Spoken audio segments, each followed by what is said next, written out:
Hey, everybody. Welcome to Revival Town Podcast. I'm Chuck Tate. That's Andy King. How you doing, mate? Doing great. Always good sitting with you. Back in the green room. Back in the green room. That's the thing with this podcast, especially if you watch on YouTube, you never know where we're going to pop up at. Yeah, I mean, I was thinking about this earlier. I was like, with some of the stuff that we've got tech-wise, we could, like, do this from a coffee shop. Right, yeah. I think we should try and do something like that. We definitely need to take this on the road. It'd be fun, wouldn't it? You know? Maybe we do next year a... Next year? You're planning ahead.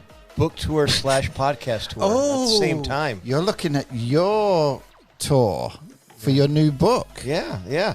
But what if we... I'm going to be setting up a tour. What if you went with me and... oh, man. We do...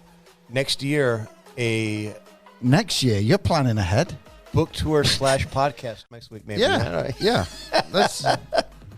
I think that'd be pretty cool, don't you? I do. Where would you go? Like, where are you thinking for the tour? We haven't talked about this, and this is like... Hey, this is not planned. Yeah. So what I will do is I will put together social media... That's not answering the question, though. Well, no, I mean, I don't have any idea where I'm going to go. You're looking for people? Yes, I will put it out there. Oh. And that's what I did, several years ago with 41 Will Come. I ended up doing nine dates, I think. Yeah. So it was like your mom and dad's, your mother-in-law. Yeah, they were all house churches. Backyard barbecues. Oh, man. Yeah, so, but anyway, we'll see who responds, but I'm going to definitely put it out there. Yeah, I think that'd open it up. Maybe you're a pastor listening, and we'd love to come. Yeah, that'd be fun, wouldn't it? Yeah, it would. Perhaps record the podcast on your your tour, and so I actually did a date at Connect Church with Dave Jane. Oh yeah, Elevate Church in Morton. Yeah. I did Hope Co., which was Alpine Chapel at the time with Dave Mudd, and then preached at a church in St. Louis, in Oregon, Medford, Oregon. That was fun. Wow. And you know what's funny about that? When I got on the plane to fly home, I realized I had my car rental key with me on the plane. How did you return it then, originally? So I was panicked, and the plane didn't start taxiing down the runway yet, so I ran up. They wouldn't let me exit the plane. Right. But they called and grabbed somebody who worked at the airport, and he returned it for me. So everyone was mad at you because you made the plane late? No, I didn't put us behind or anything because they didn't let me leave. Oh, okay. They didn't let me exit the plane, so they just had somebody... And it hadn't pushed away from the gate They hadn't pushed away. Yeah, okay. No. But I talk about panic, though, because... it was the church's rental car, the church that I was preaching at, and yeah, man, it was. Oh man, there's always a story with you. Yeah. And I went to the Houston area, preached at a church in Texas as well, and so it was cool. So hopefully I can come to a city near you. Oh, and we'll bring Tate and his mate on the road. Shameless plug there. That's good. That's good though. No, I think that would be pretty cool because I know. The ins and outs of just promoting something like this, getting the word out to people, definitely would appeal to some if you were going to them, right? Different areas, So that'd be pretty cool. Yeah, we'll see. So we'll see what happens. Yeah. Any dates for? I know last few weeks we were talking about how to write a book, but any dates for you on like? When it'll come out, or is it too early? It's too early. So they are designing the book cover, and they're in the first round of edits. So I don't really know. They asked me to do it. I haven't had my marketing team meeting yet, so I'm not for sure. They did send me a coffee mug that says, "This is what a published author looks like." That was cool. That was kind of cool. But I don't know. It was originally scheduled for the first Tuesday in January. But I have a feeling it's going to be beyond that. Well, they did reach out to me, Chuck. Okay. Yeah, they asked to see if I could do one of my drawings. Okay. For the front cover, and I was like, sure. I was wondering how the British flag made it on it. I'm like, wait a minute. No. Instead of 9 words from Jesus, 9 words from the King. Same thing, right? Right. Well, today we're going to do something a little different. We have heard back from people that, yes, they love it when we have guests on the show, but we've heard from a lot of people saying that they like it when it's just us two talking, which I don't understand why, but don't know why either. We have fun regardless. Oh yeah, I think it's the comic relief. Well, today we're going to do something a little bit different. Some of the things that I do and I've even done with Chuck and with what I've done at Dream Center is all to do with staff culture at organizations and businesses and things like that. And again, I'm putting this right out up front.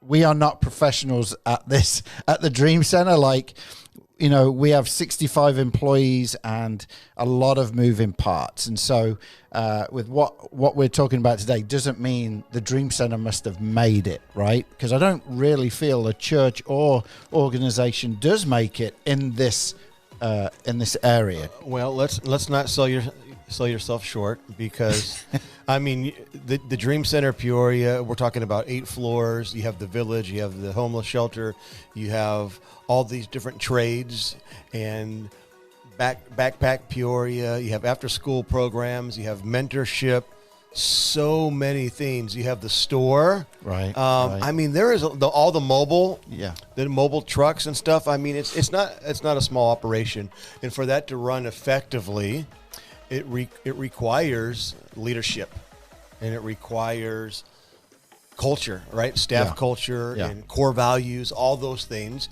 And you're a creative, and I think you do it well. You do it really well. Well, thanks, man. I mean, and that's why I reached out a couple years ago, and you met with our team, and you helped us write our core values. We reworked our mission statement. And I don't know how the word king got in there, but still, it's, you know. But no, seriously.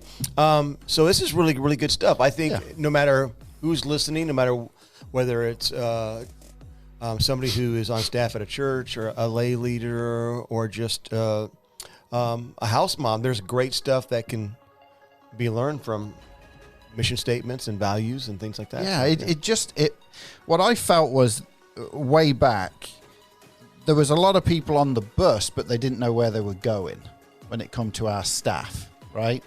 And through some of the things that we'll talk about today, you'll hear about catchphrases and things that we can say as a staff that brings everyone to focus immediately. They know where we're going to talk about. They know what's about to be said or the type of topic we're going to talk about.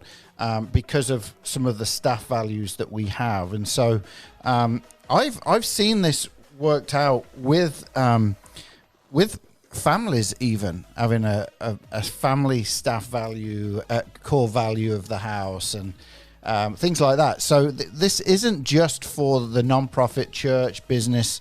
It can be used in various other areas. Just the world that we are in is nonprofit and churches that we've seen it work. Absolutely. So let me give a bit of a brief on some of the things that we're going to talk about. Many years ago, you may have remembered, I think it's now 8 years. I saw something pop up yesterday. It's been 8 years since I was on staff at Crosspoint in Nashville. Wow. And what you'll hear today is really some of the things that I learned there that I brought back that I feel completely changed the Dream Center, right? Yeah, and Crosspoint Church, for those who are unfamiliar with it, is a mega church in Nashville. Yeah. And doing big things. Huge things. And they had invited me down there to really focus on their local and global outreach. And I thought you were making the donuts. Sometimes it felt like it, Chuck. No, they are a great church. Still have a lot of friends down there. And at that time, they had 3 Dream Centers that were connected within the church. Now they are all separate entities. That was part of my role down there, it was setting them up. We've had Ketrick on before that runs the Teen Dream Center. That was part of that. And so when I was down there, you know, at that time they had a staff of close to 200 people, church of 9,000 people in attendance across 6 or 7 campuses. So staff culture is a big deal to them because not everyone is in the same room all the time talking about this, right? Right, and not everybody's on the same page. Yeah, and so that for me, I learned a lot from that, and was probably one of the main things that I pulled from there. So coming back, you know, getting the mission statement focused on what you do and who you're really trying to focus on was a big deal. So that's we'll start there, mission statement. And I know you guys worked on this as well at Rock with me. Right. You know, a mission statement, let me just read this. Mission statement indicates that your organization what it actually does. It needs to be concise, specific, and easy to remember. A lot of churches tend to miss this brief and end up using fancy words which hardly tells you anything about the church. Your organization's mission statement needs to be different than others. Right. Let me just hit that hard. Yeah. Church world it is very good at copying other places. Right. Well, our church, our slogan used to be "Just do it," but I guess that's Nike's.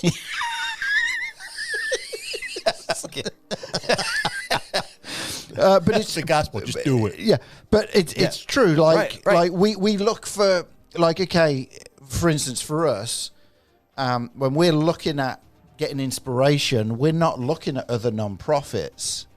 You know what I mean? Right. We're looking at something a little bit further afield, because we don't want to be seen as, oh, they're just copying those guys, or they're just, you know what I mean? Yep.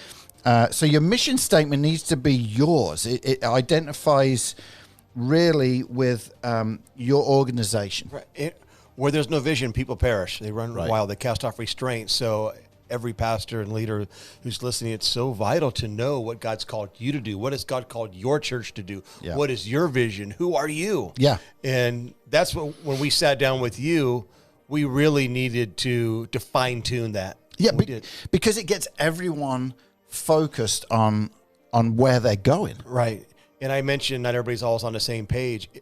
It's important. Everybody has to be on the same page. When you're running an organization, whether it's a church or a nonprofit or whatever, your staff, your leaders, everybody needs to be on the same page. And that can't happen if you don't even know your mission statement. Yeah. You know? And I mean, years ago I met with the pastor.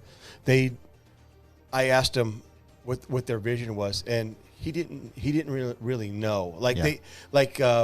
It was a smaller church, and I went to meet with them. The people didn't know. I had somebody in the church approach me and say, "Hey, I think this guy needs some guidance." And I sat down with them and said, "Listen, if you don't know the vision, the people don't know the vision. Yeah. So you got to figure out what it is. Get your team together, figure out so you can communicate that effectively, so everybody's heading in the same direction." Yeah, absolutely. And so for us, at Dream Center, ours is impacting families living in poverty, starting with kids and youth. That is what is at the forefront of all our staff.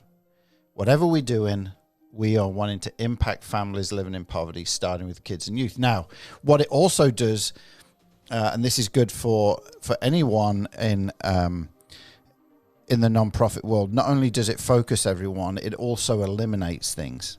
Yes. So you can imagine the Dream Center. We have so many people reaching out to us saying, "Hey, why don't you start this program at the Dream Center? Why don't you do this? Why don't you do that?" We have to filter those requests with our mission statement, right? So, for instance, a prime example, a few years ago, we had people reaching out to us saying, "Hey, there's a massive need in the area for really helping old folks, especially with meals and things like that," right? Older folks that can't get their groceries and things like that. Well, when you look at our mission statement, it's impacting families living in poverty. So, okay, old folks could be living in poverty, but it's Right. starting with kids and youth, right? Yep. Even though we've got a heart to help whoever comes through our door, and we do, right? We have elderly people that come to our homeless shelter or in the village, different things like that. Our main core thing is starting with kids and youth within those families. And so it helps, a mission statement helps you to say no. Not in a mean way, but in a way of it just doesn't fit with where we are going. Right. Otherwise, you would lose focus, and you would, if you were doing 1,200 things, you definitely wouldn't be doing a good job at all of those. Right. A lot of things would be falling through the cracks. Yeah. But this allows you to focus. Yeah. So you're able to fulfill it. Yeah. And so, for instance, when we have launched, we've launched Zoe House. It opens in May. Zoe House is a home for young mums who are pregnant or just had the babies, but also who have nowhere to go, that are homeless, have been kicked out for some reason. We heard about this week, a 16, 17-year-old gal that reached out to us that had been kicked out of her home because the parents found out that she was pregnant. I mean, this is the reality. So for us, when we started dreaming about Zoe House, it filtered through the mission statement, which is impacting families living in poverty, starting with kids and youth. Right. And so that I think is a big thing. You've got to know what your mission statement is. You want to add anything else to that before we move on, Chuck? No, I think the key is it indicates what your organization actually does. Not what you want to do. What are you? Who are you? What are you doing? What's coming out of, like, for us, and you helped us. For example, our mission statement used to be same message, different language. We're going to communicate the gospel with love in a way that people can understand. Yeah. All right. But what you helped us see was really more of a core value. Yeah. Right. Same message, different language. We want to communicate the gospel in a way that, with love, in a way that people can understand. Right. That's something that we do. But who we are is this Rock Church. Yeah. Is a place where hope is offered, hope is given, and where hope is offered, help is given, and Jesus is the foundation. So our three words are hope, help, Jesus. Yeah. We filter everything through that, right? Does it offer hope? Is it going to help people? We got to keep it about Jesus. Yeah. Church. Yeah. That's who we are. Yeah. So that really helped us. Everything else falls underneath that. Even all the core values, same message, different language. It's offering hope, help, and Jesus. Yes, yeah. And that's the thing. And it can get very confusing. Is it a mission statement? Is it a core value? You're able to identify them. And let's think about core values then, right? Yeah. Core values is a big deal. You've got your mission statement now, but what are the core values? And I just wrote this down. Core values of an organization are those values we hold, which forms the foundation of which we perform work or conduct ourselves. So, for instance, Dream Center, we have 3 core values: dignity, compassion, and purpose, right? Everything drives through dignity. We're going to show compassion, but then we're going to ignite purpose. We don't want people to stay where they're at when they get to the Dream Center. We want to spark something in them so that they can become what God's really created them to be. That's our core values. That's not going to be the same at any other nonprofit unless they're copying us, right? Right, right. But what are the things? What are the values of your organization that you can hold on to that will form the foundations of what you do? Love it. So. Yeah, and we sat in your office as a team, and we saw your core values. We saw your staff values, which I know we'll probably get to later. But and from stepping in, and I think everybody was able to, everyone that's familiar with Dream Center, you guys, it's evident that you filter everything through your mission statement, and your core values is what's important to you, and we can just see it. Yeah. Like, for instance, let me give a real practical side to this, right? We, as I mentioned, and if you've followed us for a long time, we have an emergency shelter. That can be very hard for our employees, right? It's a tough side of the world that you see. We're meeting people on the worst day of their life when they're coming into a homeless shelter, right? Right. And to be honest with you, and I'm not saying anything that I haven't said to my staff or to the team there, but that has always been hard when it's 3 a.m, -10 outside, temperature-wise. Someone comes in that may have mental issues that we see a lot of, that is yelling at the staff. And there's some things we don't put up with. Like if someone goes to hit someone, they know they're out, right? And the hard thing for us is it's the last place in Peoria to go. Like we are the lowest bearing place for people to go. When you start talking about core values, and your first one is dignity, right? It is so hard for our staff, especially up there, that hold true to these values, but having to work them out sometimes is very hard, right? So right now, I'm being completely honest with you guys. We have a trainer from Chick-fil-A that is coming in, because I turned to our housing gal and I said, I want our homeless shelter to become the Chick-fil-A of homeless shelters. Not that we're serving chicken. That was my first question. But we do. We serve great chicken. But what we are wanting to do is when you go to Chick-fil-A, the hospitality is unbelievable. Whether they're being shouted at or not, they stay the same. And so right now in the next week or so, we've got someone coming in that will... He has seen our core values, he's seen our staff values, and now he's going to add within that then, okay, how do we really present Jesus through dignity, compassion, and purpose when it's one of the hardest things to do when someone is yelling in your face? Wow. So that's the type of stuff that core values. And speaking of Chick-fil-A, my son works there. Yeah. So he started there a few months ago. And they put up with so much stuff at the drive-thru. People are just rude, smoking weed, blowing smoke. I mean, the stories that he's told me of people that come that try to change their order or they lie, but they always treat everyone with respect. They always do whatever they can to make things right. Yeah. And that's why they're the best. Yeah. And you would never know that they deal with that. Right. Because the next person that comes along in the drive-thru after that person's just yelled at them, hi, how can I help you? Yeah, thank you. My pleasure. Right, my pleasure. Like you would never know that, right? And that's the type of mentality we're trying to get on. Love it. At Dream Center. So we've talked about the core values that drive an organization, right? And they're the things that filter everything as far as how you conduct yourself. Right. But I think taking it to the next level for me and for our organization is then really nailing the staff values.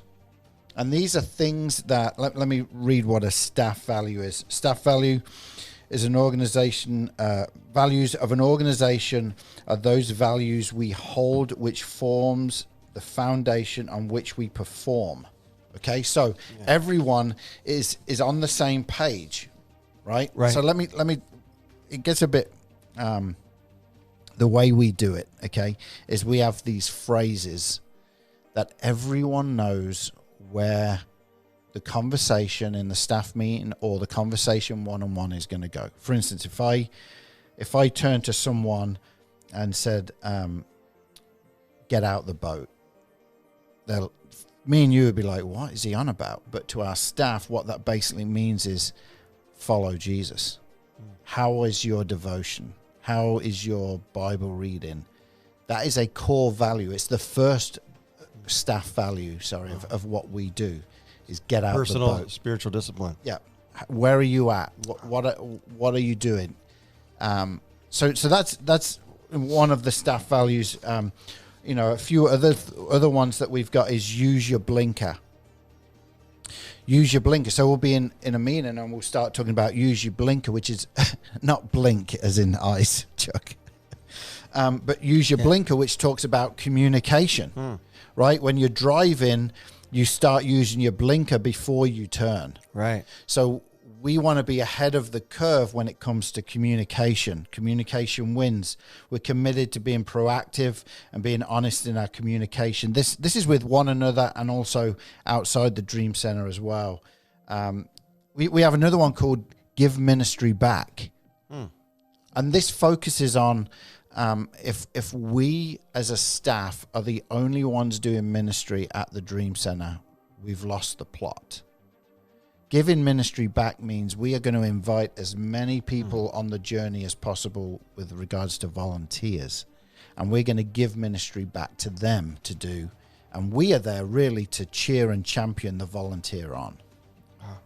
So it's things like stuff, that. yeah. Keep calm and love on is another one that we've got, which is all about what I talked about upstairs, or, you know, in the homeless shelter, or in the after school program when we've got a kid shouting at you or not doing what you want them to do. Keep calm and love on. Don't flesh out. Keep calm. Love on. Love on. I love that.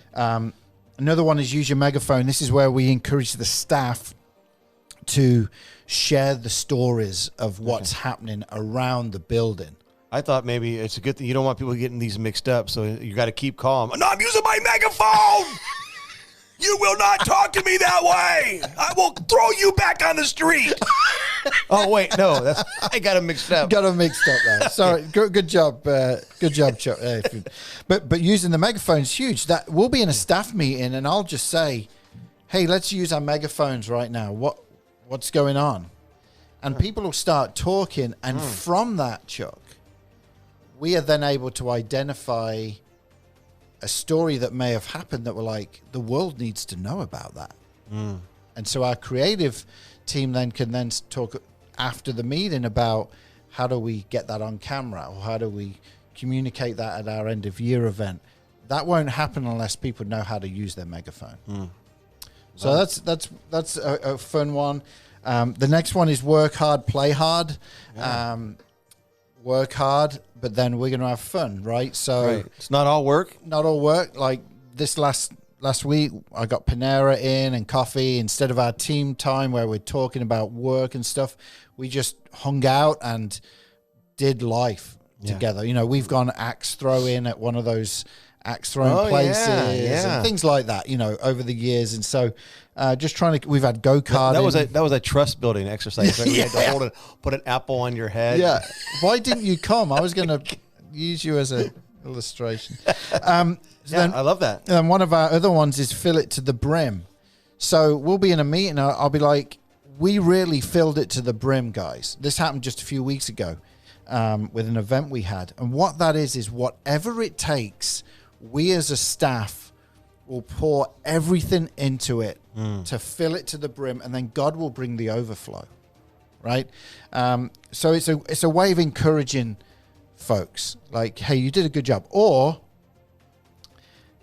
the flip side of that is not filling it to the brim and saying, guys, we need to give a little bit more on this. Like, what can we do to make it a little bit more? So it can go both ways as well. Another one that we've got, the 8th one we've got, is Better Together, and that's all about teamwork. And I got to say, our team at the Dream Center right now is really good at this. They know how to not only do stuff within their areas, but also lean into other areas to help one another out. And that's critical. I mean, I think you know that more than anything with having a smaller staff. You've got to rely on others to help. Absolutely. Yeah, it takes a team, and when everybody knows their role and they enjoy that role, right? Work hard, play hard. They filling it to the brim. Yeah, working together. Yeah. You know, a couple of days ago, I stopped by the church.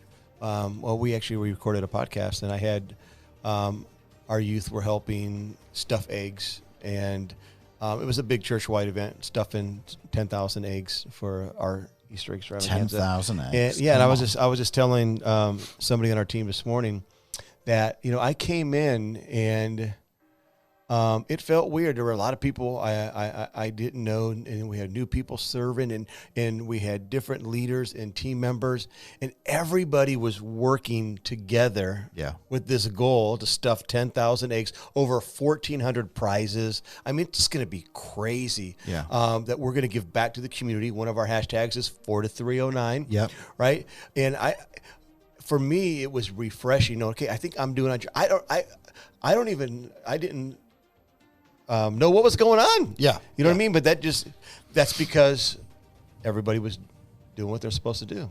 Working together. Yeah, that's good. But yeah. Now this next one, we actually have now it's not real, but we have a what do you call it? Like a cuddly toy version of it. And it's called Throw the Grenade. A cuddly toy version. Yeah, yeah. It's like a grenade, a grenade that we put on the table, and this is like let me read what this is. We choose to throw the grenade on the table and nod at each other. We will not participate in the meeting after the meeting, but rather weigh what needs to be said when given the chance. We will leave every meeting aligned. Right? It doesn't mean that we don't agree, right? But it means we're not going to have another meeting next to the water cooler, right? So if we're in a meeting and I'm like, I don't agree with this, so I'll and we have this, people will say, Andy, I need to throw the grenade right now. Like, Chuck, can you explain this to me? Because it doesn't feel right. And you would explain, okay, I get it. It just stops those meetings outside of the meeting. And I can then, or others can say outside the meeting, hey, I need to throw a grenade right now. We should have talked about this in the meeting. Right. We shouldn't be doing this here. You know what I mean? Yes. Yep. I think that's important. So in our staff meeting every week, we do something called wins and opportunities. Yeah. And our opportunities are almost like throwing grenades. We're like, listen, we're gonna discuss this. This fell through the cracks. This is an opportunity for us to be better. We're not gonna call it a loss. Right. All right. It's just an opportunity for us to do it different. And we have to be willing to talk about it. We have to be willing to admit, we missed it right here. Yeah. So let's fix it. Let's not attack each other, but let's come together around this table and fix this problem. Yeah. Yeah. And you can't fix it if you don't know it's a problem. So someone has to be willing to say, hey, I'm going to throw the grenade right now. Yeah. Yeah, that's good. That's good. But then everybody started picking up stuff and throwing it at me. Yeah. The biggest rock. Yeah. The last... it wasn't a cuddly toy. The last one that we have, and obviously with the Dream Center, right? And we want our staff to know that they can dream at the Dream Center. Yeah. So our last core value is dream one size too big. Like if we're doing an event, what would send it over the edge a little bit, right? Like Promise of Hope, the prom dress thing. We could just give out prom dresses at the Hope store and kids can be done with it, right? But no, what was one step bigger? We put it in the gym. We have a red carpet. We have music going. We've invited schools to come in. We've got accessories. Flowers and makeup. Flowers, everything. Yeah. And that is dreaming one size too big. How can we make it bigger? Love that. Not to say, oh, we did the biggest thing, but how can we really push the boundaries of that dream, you know? Yeah. So that's a big one that we use. And I feel bringing them 10 values to a core, to a staff is critical. When a staff member comes on, we'll wait until a few new staff members have come on, and then we do a day called Culture Shock, and that's just me going over the staff values, the mission statement, and the staff values as well, and just really, and then painting also within that. I paint the story of the Dream Center, how we got to where we're at, how we got the building, because everyone needs to know that's part of what we are, right? Know? So that, and you have all these outside of your office on a wall, so everybody gets to see them. If we can hold it, let me hold it. Let me go to a close up of me, mate, because then I can use this camera. So, you may be watching on YouTube right now, but I'm holding up a piece of paper, and it shows each one of those values, and we have that. Literally, each one is on a wooden plaque as you walk into the Dream Center offices. So whenever staff are meeting with me, or sometimes we do staff in that area, staff team times, then it's always being reminded. Also, any job application. So, for instance, if there's a job at the Dream Center going on, we lead every job description with our mission statement, core values, and this. And then we go into the job description, because we want folks to see this is what you're entering. Right. It's not just know what you're signing up for. Yeah, it's not your thing. This is a bigger picture thing. So that's just some of the stuff, and there we go. Love it. Love it. And then you're going to end up with the right people, because they are going to understand everything before they even step in. Yeah. This is what I signed up for. This is what I'm going to do. And it's also a way for you to probably weed some people out. Go, you know what? I don't think you're the right fit. Yeah. Yeah. And again, I mentioned it earlier. We're not, the best at this. It just helps us. And so obviously there are some folks that will come and they just want to fit, and you don't know that until you try, right? That's the thing with hiring people and what they're bringing to the table or not bringing to the table.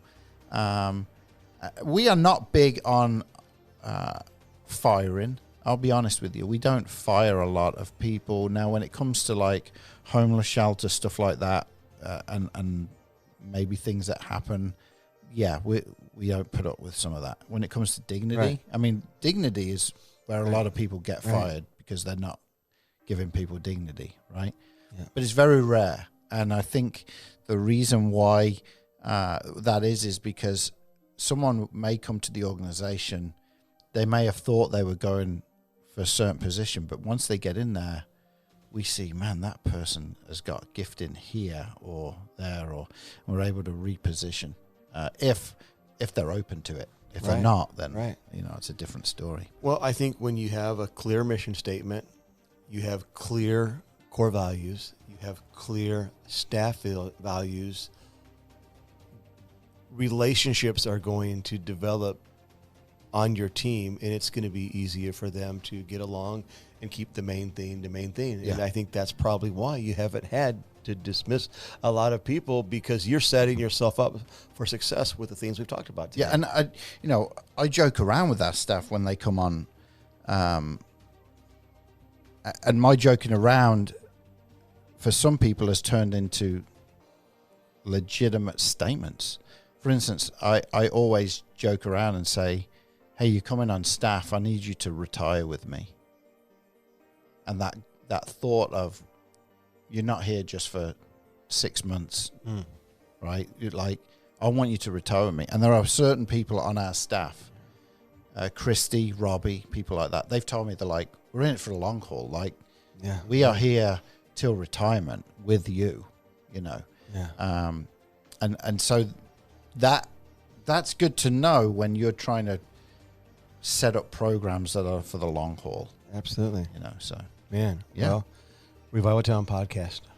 Andy, retire with me. All right, mate. Okay.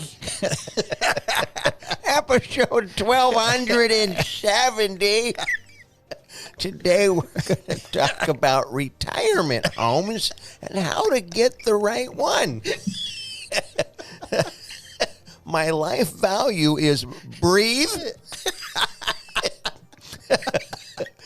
Don't forget to put water in my sleep apnea machine. Wait, I do that now. You put tea in it, though. Quit doing it. Hey, that's a good idea. Anyway, this has been good. That's good. Well, there we go. We thought we'd do something a little bit different, and we definitely did, didn't we? We did. But you know what's next? Oh, I've been waiting. Sorry for the bit of gap there, but we're here. We are at Tate and His Mate, which is where we will talk about an English word, phrase that you are not familiar with. Correct. That we as in I will try and stump you on. Yes. Something that's familiar in the UK. Yeah. That's not familiar here. Yeah. I'm Tate, your mate. Yeah. Let's do it. So, I got a few here. I don't know if you know this or not. So we just, how do I word this?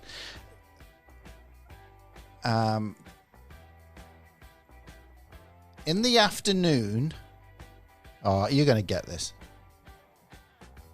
A lot of people in the UK like to have a kip. Have a kip? Yeah, KIP. Well, that could be so many things. Yeah, that's right. Pretty broad there.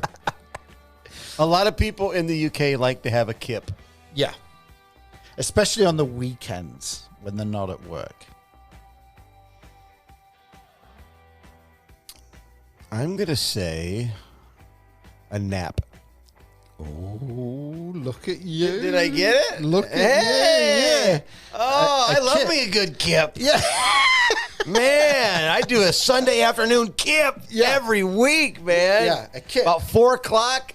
A kip I'm is a going to nap. kick it with my kip.